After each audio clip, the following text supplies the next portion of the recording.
Palavra da Verdade, com Hernandes Dias Lopes. Irmãos, vamos abrir a Escritura no livro de Apocalipse, capítulo 1. Apocalipse, capítulo 1, farei a leitura do verso 5 ao verso 18, começando a leitura no verso 5, parte B.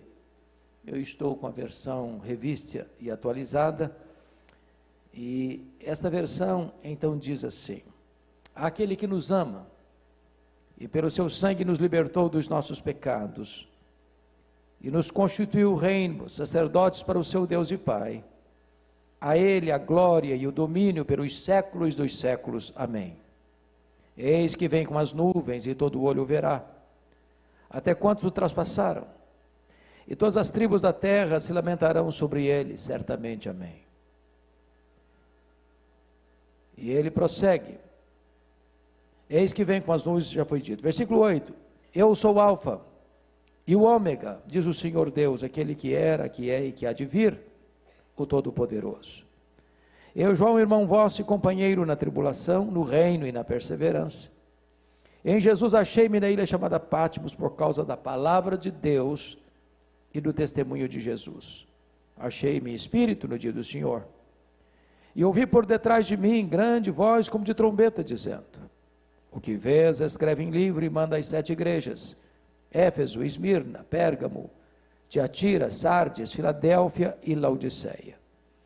Voltei-me para ver quem falava comigo, e voltado vi 7 candeeiros de ouro, e no meio dos candeeiros um semelhante a filho de homem, com vestes talares e cingido à altura do peito com uma cinta de ouro.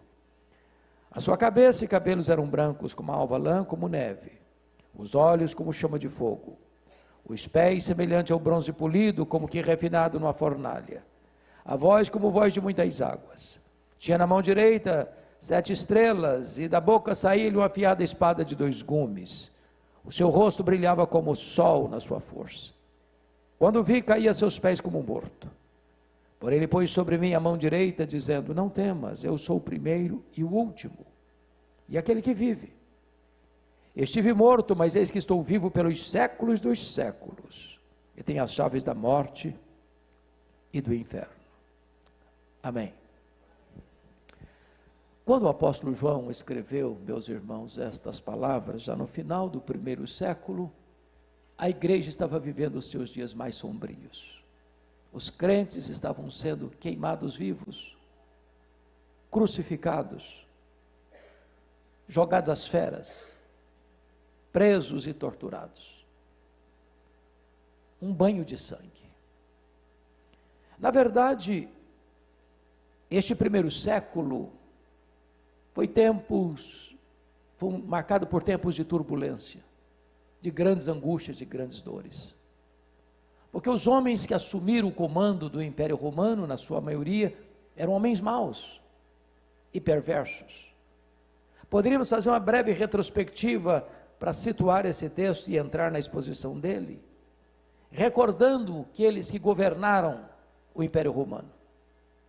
Voltemos então a César Augusto, que governou do ano 27 a.C. ao ano 14 depois de Cristo, foi quando Jesus nasceu em Belém da Judéia.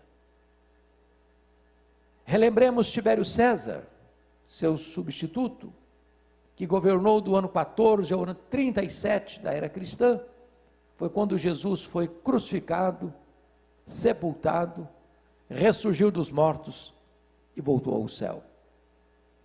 Tibério César é sucedido por um dos homens mais perversos da história, Calígula, que reinou de 37 a 41. Calígula foi sucedido por Cláudio, que governou de 41 a 54, quando houve uma grande fome no mundo e os judeus foram expulsos de Roma, oportunizando ao apóstolo Paulo levantar uma grande coleta entre as igrejas gentílicas para assistir os pobres da Judéia. Cláudio foi substituído por Nero, talvez o mais perverso de todos os imperadores de Roma, aquele que incendiou a capital do império, aquele que crucificou os cristãos, queimou-os em praça pública e ordenou o martírio de Paulo e Pedro. Nero foi substituído por Vespasiano, que governou de 69 a 79, período em que Jerusalém foi destruída, no ano 70, seu templo arrasado e os judeus dispersos pelo mundo. Nesse mesmo ano 70, no governo de Vespasiano, foi inaugurado em Roma o Coliseu Romano, o Anfiteatro da Morte, onde numa festa de inauguração de 100 dias, mais de 10 mil crentes foram mortos com requinte de crueldade. Vespasiano foi sucedido por Tito Flávio, o mesmo homem que destruiu Jerusalém, que governou de 79 a 81. Então, finalmente, governa o Império Romano, Domiciano, de 81 a 96. Tão mau, tão perverso, que foi chamado de segundo Nero, ou Nero redivivo. O primeiro imperador a rogar para si o título de Senhor e Deus. Foi este imperador Domiciano que deportou o apóstolo João, então pastor da igreja de Éfeso, para uma colônia penal, para uma ilha vulcânica do Mar Egeu, para a ilha de Patmos.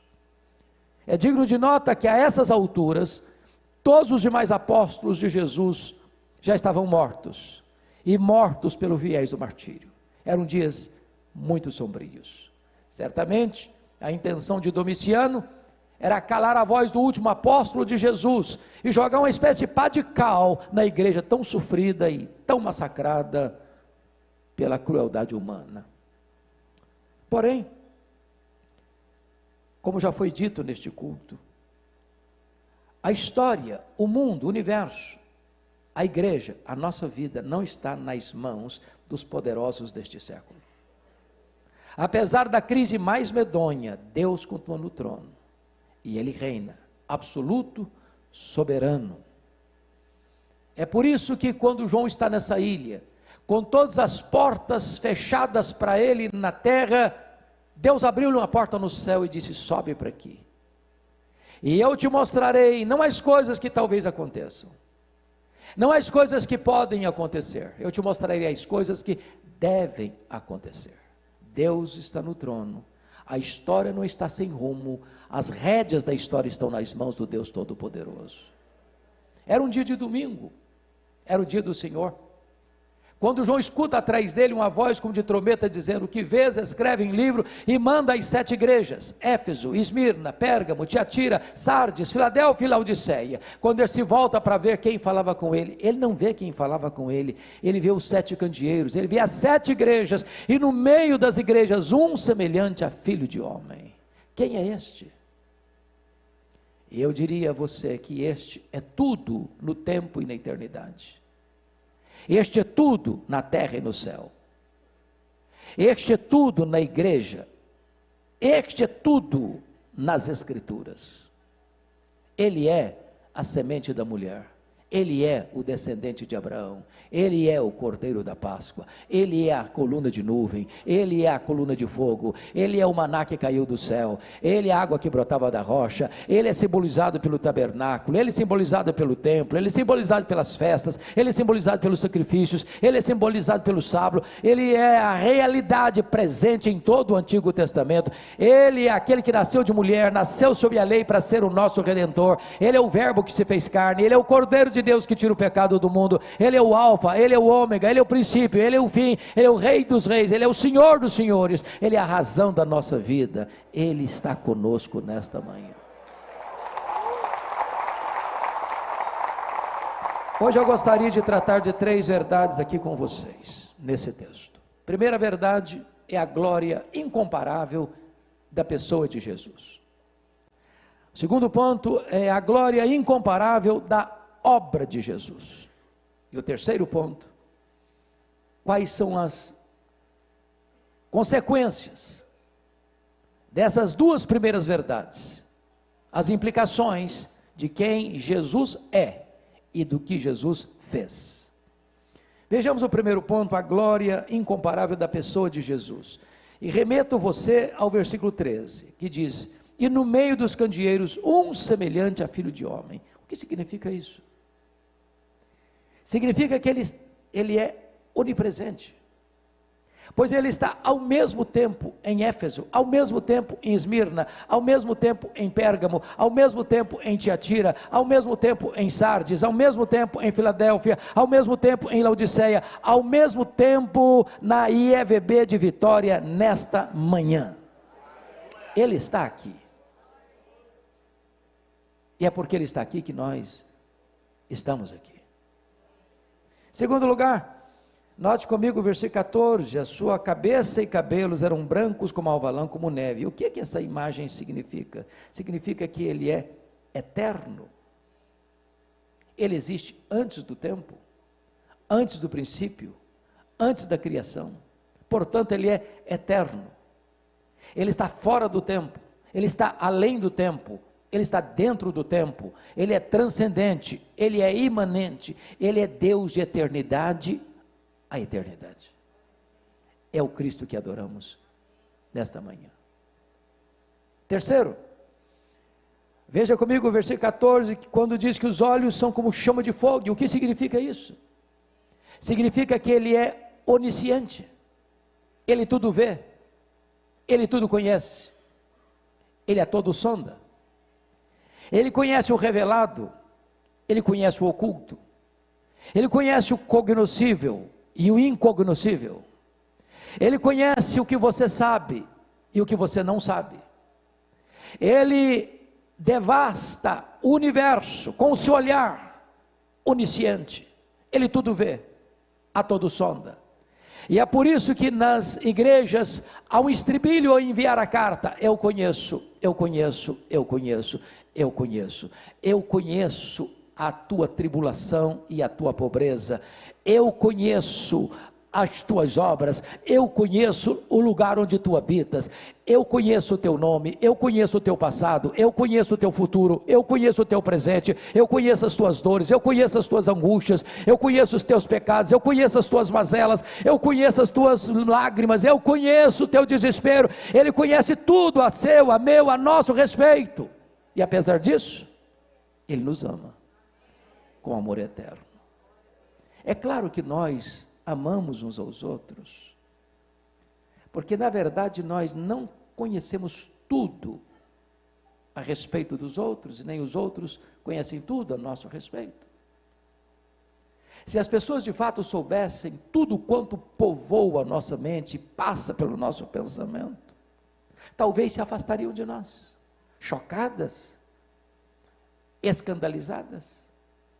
Mas o Senhor conhece os seus pensamentos, conhece as suas palavras antes que você as profira, conhece você por dentro e por fora, conhece total e exaustivamente, e não obstante isso, Ele ama você com amor eterno. Mas ainda, veja o versículo 15, os pés são semelhantes a bronze polido, como que refinado numa fornalha. E o que significa isso? Significa que Ele é onipotente, ninguém pode resisti-lo, ninguém pode derrotá-lo, ninguém pode destroná-lo, ninguém pode apagar ou deslustrar a sua glória. Ele é o todo-poderoso Deus, Ele não fica acuado, Ele não fica intimidado, Ele não fica ameaçado, ninguém pode derrubá-lo do trono. Ele é o todo-poderoso Deus. Algumas pessoas, do topo da sua tola arrogância, tentam se insurgir contra ele.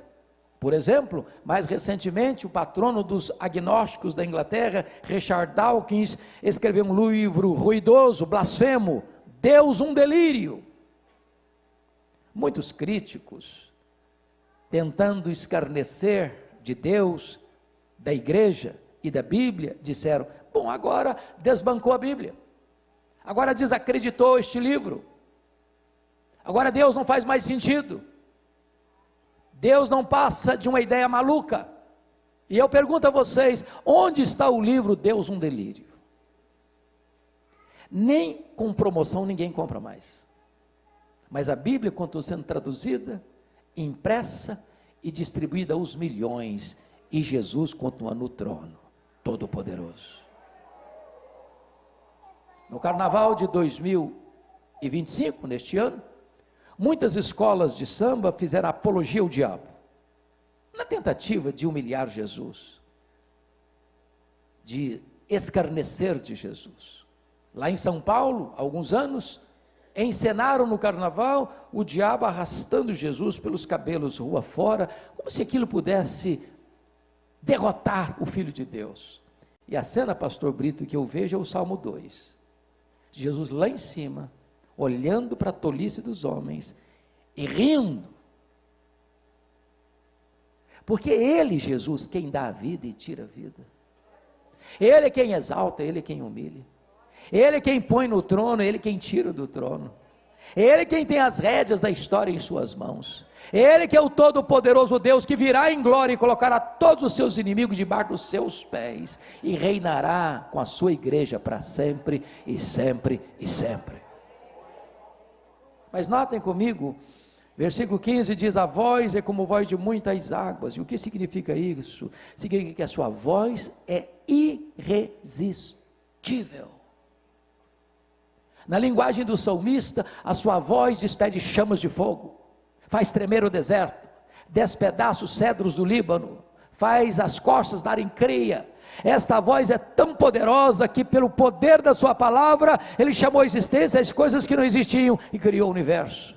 A sua voz é tão poderosa que ele dá uma ordem, o sol para, ele dá uma ordem, as estrelas aparecem, ele dá uma ordem, o mar se acalma, ele dá uma ordem, o vento cessa, ele dá uma ordem, a doença não pode mais prosperar, ele dá uma ordem, os demônios têm que bater em retirada, ele dá uma ordem, os anjos saem para obedecê-lo, e essa voz emana da sua palavra e ecoa aqui nesta manhã a poderosa voz do Evangelho de Cristo Jesus. Mas ainda, notem comigo o verso 16, tinha na mão direita 7 estrelas, e da boca saíram afiada espada de 2 gumes, e o que representa isso? Significa que ele é imbatível na peleja e na batalha. Quando nós falamos, por exemplo, do Armagedon, que é uma região geográfica, Israel, e alguns pegam isso tão somente literal, aquela região belíssima que você vê, lá do Monte do Precipício, na cidade de Nazaré. E às vezes algumas pessoas imaginam que aquela batalha vai ser uma conflagração de poderosas nações, com tanques de guerra, com armas pesadas, mas a Bíblia diz que a arma que vai ser acionada, e só essa arma vai ser acionada, é a espada que sai da boca de Jesus. Ele matará o anticristo com o sopro da sua boca, com a manifestação da sua vinda. Ele não precisará de ajuda do braço da carne para vencer os seus inimigos. Ele, com a manifestação da sua vinda, vencerá os seus inimigos e colocará todos eles debaixo dos seus pés. E ele lançará no lago do fogo, a Bíblia diz, o anticristo, o falso profeta, o diabo, o inferno, a morte e todos aqueles cujos nomes não estão escritos no livro da vida. Ele é vencedor, ele é imbatível, ele é irresistível na peleja. Mas ainda, notem comigo, no verso 16, que diz que o rosto brilhava como o sol na sua força, significa que ele é glorioso. O Cristo que o João está vendo aqui não é mais aquele Cristo suando sangue em lágrimas, prostrado no chão do Getsemane. Não é mais aquele Cristo cuspido e esbordoado do sinédrio judaico. Não é mais aquele Cristo espancado e vilipendiado do pretório romano.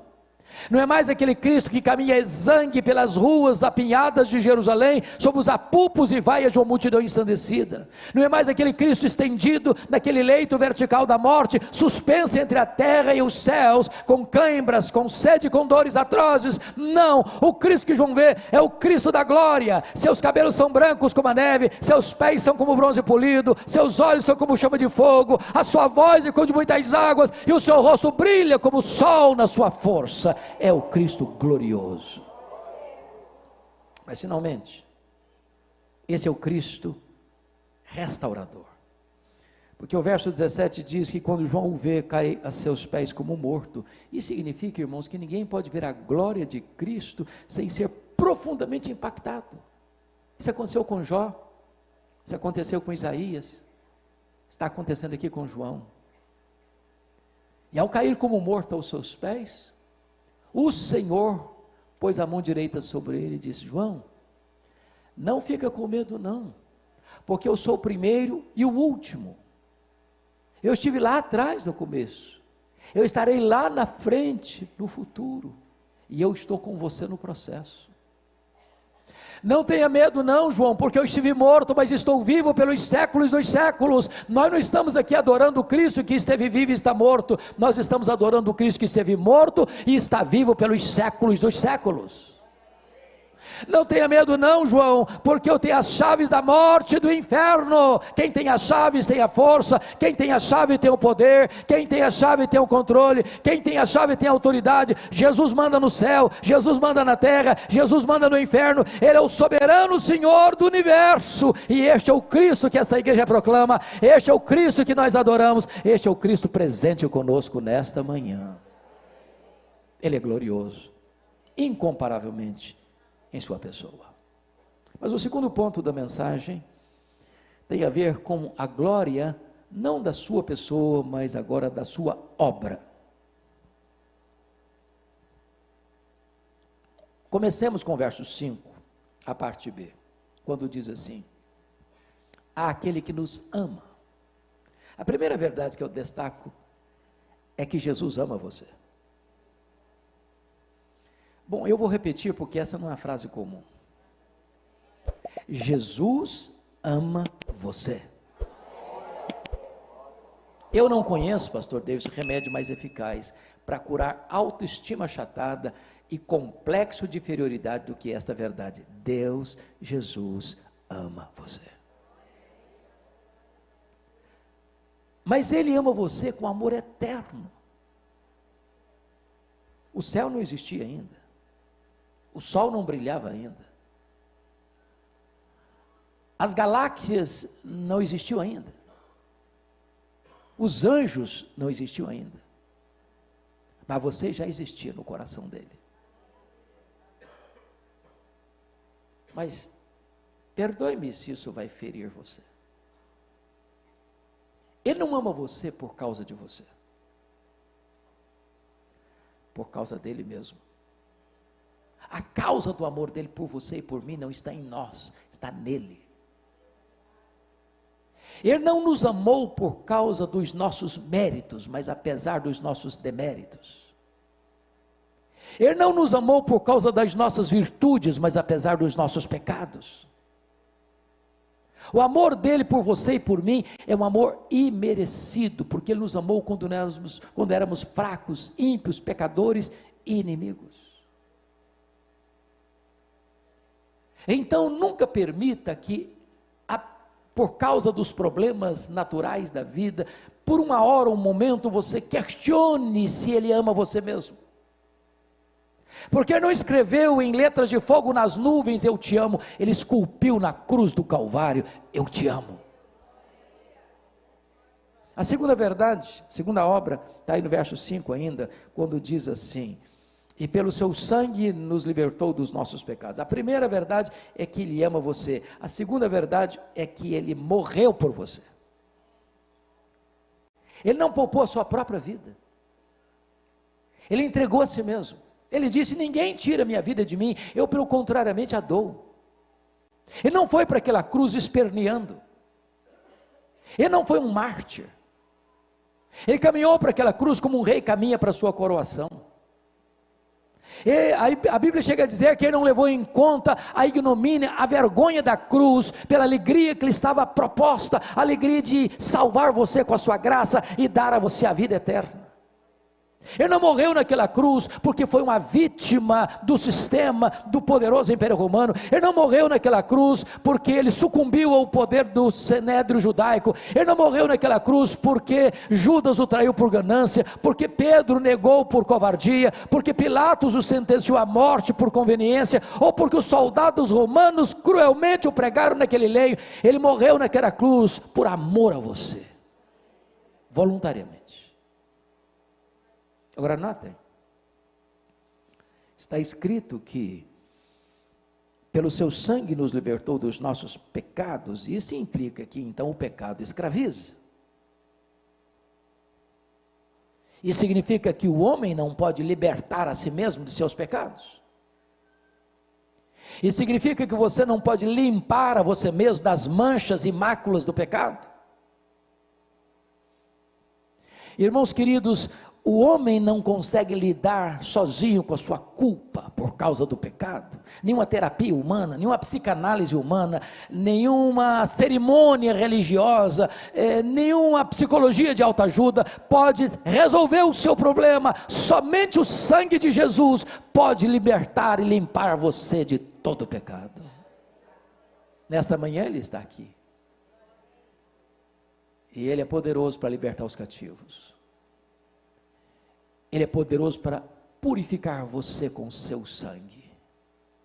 Ele é poderoso para tirar as algemas que prendem você no vício, nas mazelas deste mundo.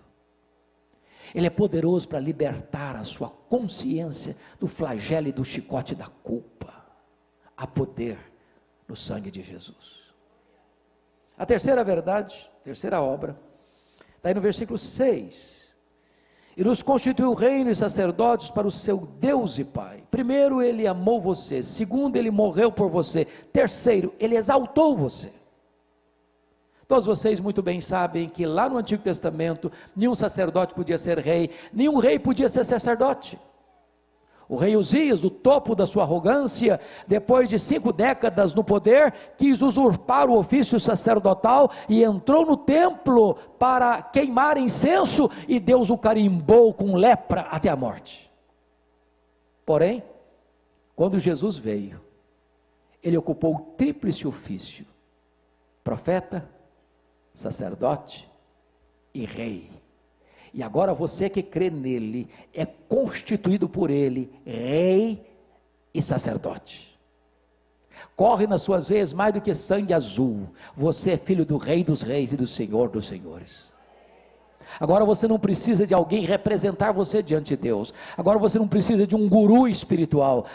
O véu do tempo foi rasgado de alto a baixo. Agora você pode entrar na sala do trono. Agora você pode penetrar junto, além do véu. Agora você pode falar com Ele em qualquer lugar, em qualquer hora, sob qualquer circunstância. Agora você tem livre acesso à presença de Deus. Agora você é sacerdote real.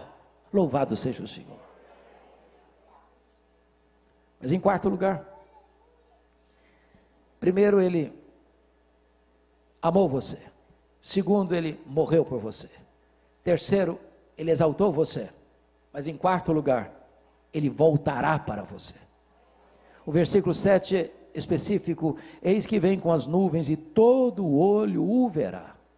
Meus amados, esta é a acrópole da nossa esperança. Este é o pináculo da nossa fé.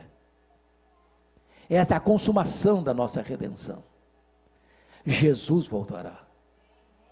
Esse mundo confuso, às vezes perturbado, assolado por tantas ideologias perniciosas, com homens cheios de poder, mas sem nenhum coração, governando. Às vezes somos tentados a pensar que a história está à deriva, como um caminhão sem freio, ladeira abaixo. Às vezes somos tentados a pensar que os gregos tinham razão, que a história é cíclica e está dando cambalhota ainda hoje. Mas na verdade, a história é teleológica. Ela caminha para um telos, ela caminha para um fim, ela caminha para uma consumação. E Jesus voltará. E Ele colocará todos os inimigos debaixo dos seus pés, e Ele estabelecerá o seu reino de glória, e reinará para sempre. Como Ele voltará? Ele voltará pessoalmente. O mesmo que subiu é o que vai descer. Ele voltará visivelmente, todo o olho verá. Vai ser o fato mais público da história. Não haverá montanha tão alta, não haverá vale tão profundo, não haverá caverna tão escura que poderá esconder alguém da manifestação bendita, da volta gloriosa do Senhor Jesus Cristo.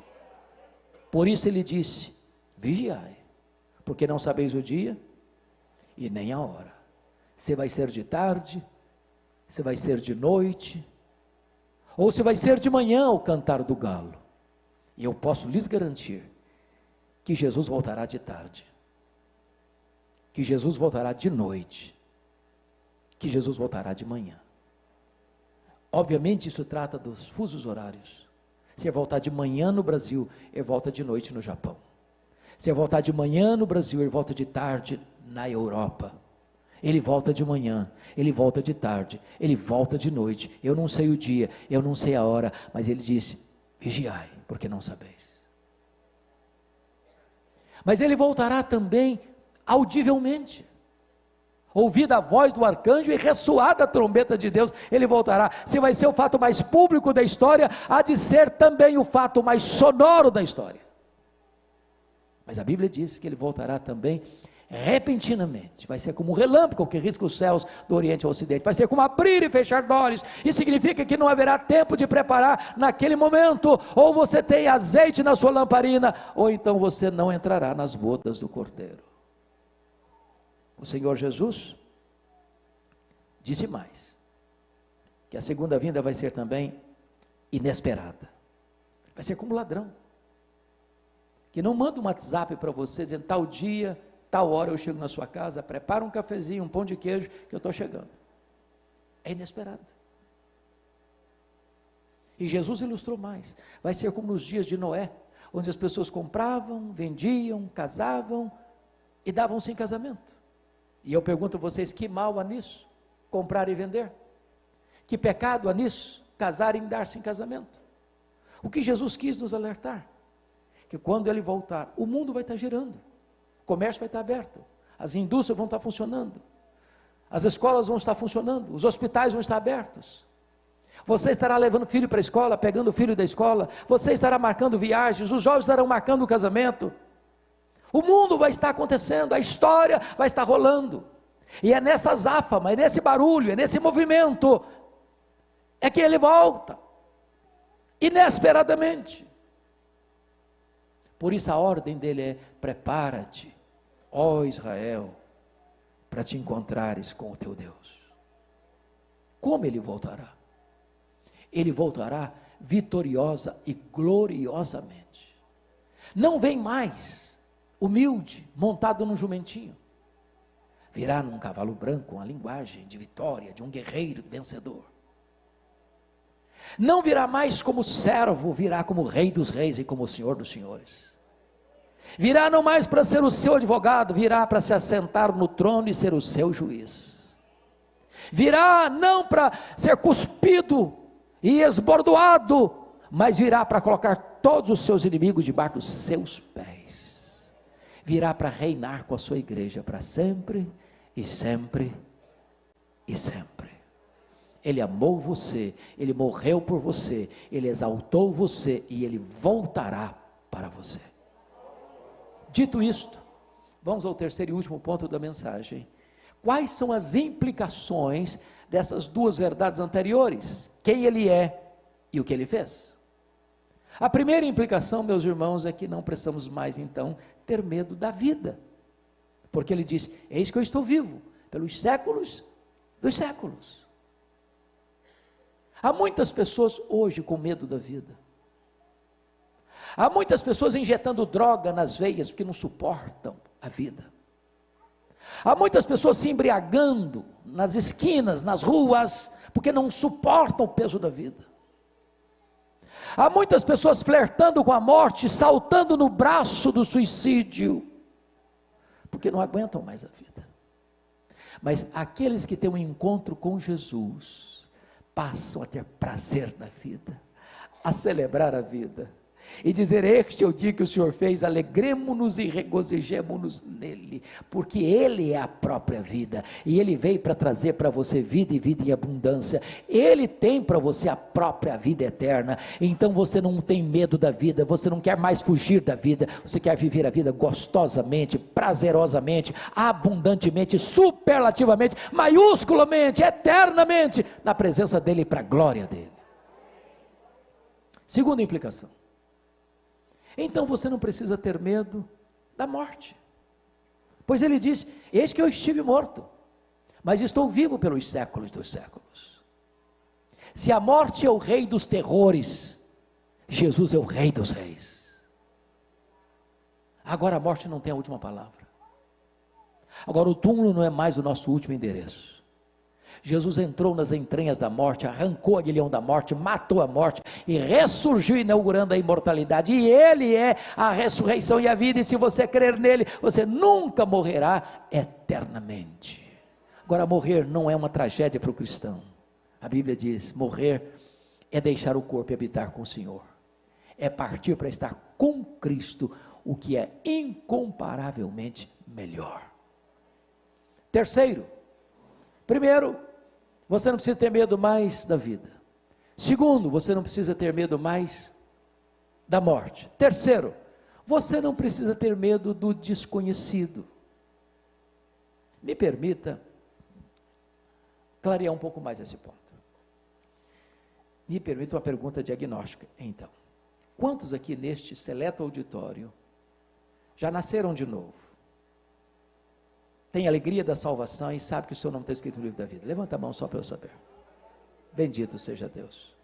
Bendito seja Deus. Isso significa que você e eu, então, cremos que o céu é o nosso lar e a nossa pátria. Disso não temos dúvida. Porém, a certeza da vida eterna não nos tira a humanidade e a limitação humana. Por exemplo, eu sei que eu vou para o céu, mas eu não sei o que vai acontecer comigo daqui a 5 minutos. Eu não enxergo no escuro, eu não enxergo na curva. Nem pastor Brito, nem pastor Davidson pode ter garantia de que todas as pessoas que estão nesse auditório hoje estarão vivas no próximo culto público desta igreja. Quando João, meus irmãos, foi levado para aquela ilha, para aquela colônia penal, para a ilha de Pátimos, o ambiente era muito sombrio. Os pares de João, seus condiscípulos, estavam mortos. Os crentes estavam ardendo em chamas nas praças. Os crentes estavam sendo crucificados, jogados às feras. Parecia o fim.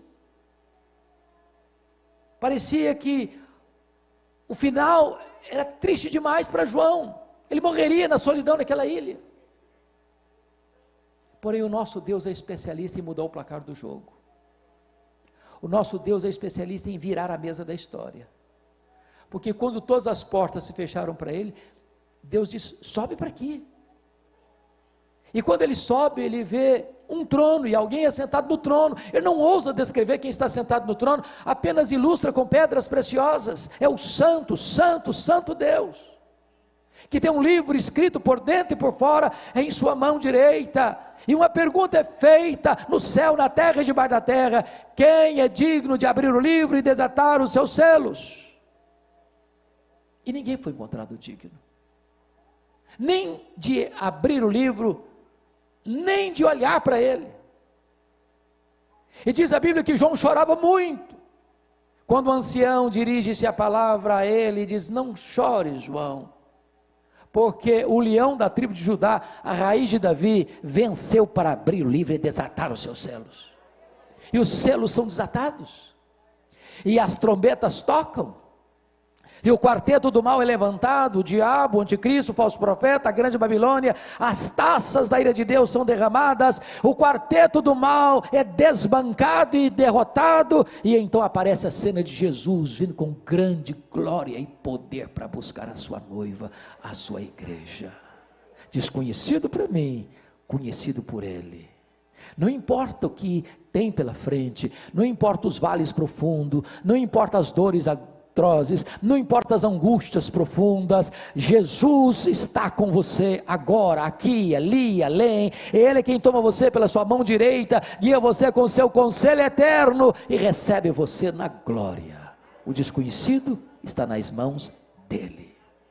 Mas finalmente, você não precisa ter medo da vida, você não precisa ter medo da morte, você não precisa ter medo do desconhecido, você não precisa ter medo da eternidade. Ele diz: eis que eu estou vivo pelos séculos dos séculos. Quando os milênios rolarem nas dobras do futuro, Jesus estará lá e você estará lá com ele, com um corpo incorruptível, imortal, glorioso, poderoso, espiritual, celestial, semelhante ao corpo da glória do Senhor Jesus. E nós viveremos com Ele, o veremos face a face, nós o serviremos, nós o glorificaremos e nós reinaremos com Ele. Não haverá sequer um segundo, se posso falar nisso, dentro da eternidade, onde você possa ser agora ficou monótono, agora eu posso colocar a vida no piloto automático, porque já conheço tudo, já sei tudo, porque a própria essência da vida eterna é conhecer a Deus e conhecer a Jesus, e Ele é inesgotável em seu ser. Nem toda a eternidade será suficiente para você esgotar o conhecimento dEle, e você vai se deleitar nele, e viver na presença dEle, e para a glória dEle. A nossa vida não está solta ao léu, a nossa vida está nas mãos desse Jesus, que nos amou, que morreu por nós, que nos exaltou, e que voltará para nós. Não tenha medo da vida, não tenha medo da morte, não tenha medo do desconhecido, não tenha medo da eternidade, porque o seu Jesus é Deus de eternidade a eternidade, Ele continuará cuidando de você. Que Deus os abençoe.